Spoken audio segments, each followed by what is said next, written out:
श्री शिवाय नमस्तुभ्यम. शिवपुराणात सांगितलेले 18 उपाय. महादेवाचे हे उपाय केल्याने प्रत्येक संकट दूर होते. नंबर 1. एका कामात अडथळे येत असतील तर मिरचीचा हा उपाय करून पहा. तुम्हाला कामात येत असलेले अडथळे मिरचीच्या या उपायाने एक मिरचीच्या 21 बिया घ्या. त्या पाण्याच्या भांड्यात टाका, म्हणजे कलशात टाका. आता हे पाणी सर्व स्वतःवरून 7 वेळा उतरवून घ्या आणि घराबाहेर फेकून द्या. तुमचे काम पूर्ण होण्यास सुरुवात होईल. नंबर 2.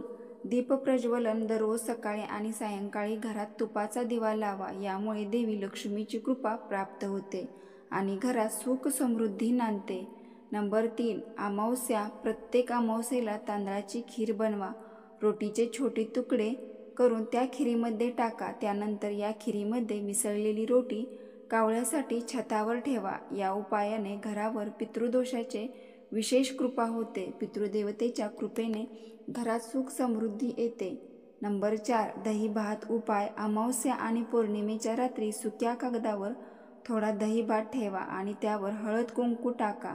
हा कागद जिथे आपण भांडी घासतो तिथे मोरी किंवा खिडकीवर उचलून ठेवा आणि सकाळी तो कचऱ्यात टाकून द्या. यामुळे घरात नकारात्मक ऊर्जा दूर होते आणि सकारात्मकता ऊर्जा प्रवेश करते. नंबर 5. वास्तुशास्त्रानुसार कण्हेरीची वनस्पती म्हणजे झाड माता लक्ष्मीशी संबंधित मानले जाते.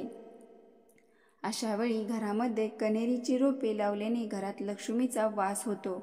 घरातील पैशाची संबंधित कोणतीही अडचण किंवा चणचण दूर होईल. नंबर 6.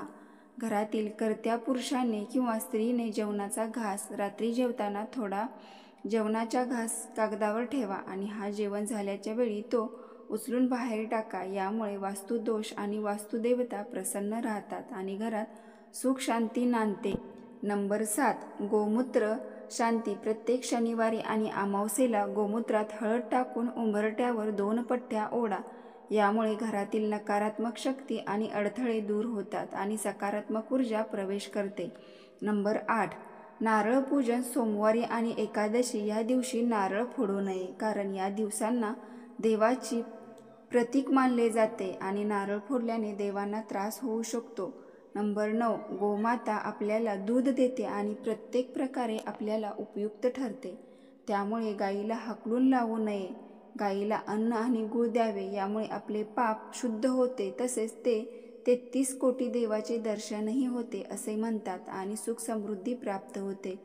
नंबर 10. प्राणी पूजन केल्याने घरातील कुत्रे आणि इतर प्राण्यांना नियमितपणे जेवण द्यावे. यामुळे पंचमहायज्ञ केल्याचे प्राप्त होते आणि घरात सुख शांती लाभते. नंबर 11. पाणीदान. पाणी मागणाऱ्याला पाणी द्यावे. उन्हाळ्यात तहानलेल्या मुक्या प्राण्यांना पाणी देणे महापुण्य आहे. नंबर 12. घरातील लक्ष्मी स्थिर नाही. खूप प्रयत्न करता, कष्ट करता, तुम्हाला त्यात सफलता मिळत नसेल तर शिवलिंगावरती एक बेलफळ अर्पण करून श्री शिवाय नमस्तुभ्यम स्मरण करून अर्पण करावे. 10 मिनिट बसून ते फळ घरी आणून त्यातील गर काढून वाळवून त्याचा भस्म करावा. नंतर गाळणीने गाळून तो भस्म 5 सोमवारी किंवा 3 अष्टमीला महादेवाच्या मंदिरात जाताना न्हावा. श्री शिवाय नमस्तुभ्यम मंत्र म्हणून त्रिपुंड लावावे. तुमच्या घरात लक्ष्मी सदैव नांदते. नंबर 12. जो व्यक्ती खूप चिडचिड करतो, आडवे तिडवे बोलतो, तर एक सफेद फूल, एक बेलपत्र शिवाच्या शिवलिंगावरती कुंदकेश्वर महादेव स्मरण करून अर्पण करावे. थोड्या वेळाने फूल आणि बेलपत्र यामधील फूल उचलून आणून बेलाच्या झाडाखाली कुंदकेश्वर महादेव स्मरण करून अर्पण करावे.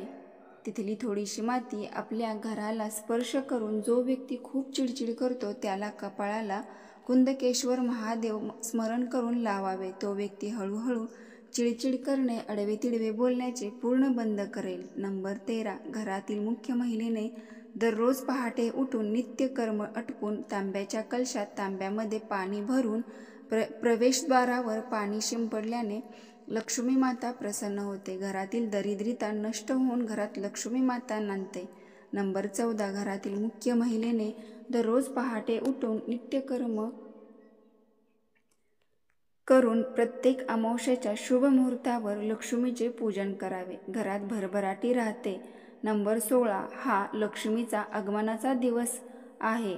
म्हणजेच बुधवार हा लक्ष्मीच्या आगमनाचा दिवस आहे. या दिवशी कोणालाही उधार उसने पैसे देऊ नये, तर परत मिळण्याची कमी शक्यता असते असे शिवपुराण कथेत आवर्जून सांगितले आहे. तर नंबर 17, तुम्हाला केलेल्या कष्टात धन प्राप्त झाले किंवा पगार आला तर गुरुवारी तुम्हाला अपेक्षित असे 15, 30, 45 आणि 60 रुपये काढून ते एका पाकिटात ठेवून एका मंदिराच्या ठिकाणी ठेवावे किंवा एखाद्या गरजू व्यक्तीला द्यावे. नंबर 18, तुम्ही छोट्या छोट्या गोष्टीवरून खूप दुःखी आहात, तुम्हाला कमी लेखण्याचा प्रयत्न करतात, तर शुद्ध देशी गाईचे सकाळचे दूध आणि तूप सोमवारच्या अष्टमी दिवशी किंवा सोमवारी बेलाच्या मधल्या पानावर दूध लावावे आणि खालील 2 पानाला तूप लावून शिवाच्या शिवलिंगावरती श्री शिवाय नमस्तुभ्यम स्मरण करून अर्पण करावे. सलग 2-3 अष्टमीला हा उपाय करावा, पण आठवड्यातील कुठल्याही वारी येणाऱ्या अष्टमीला केला तरीही चालतो. तर तुमचं दुःख आणि संकट आहे ते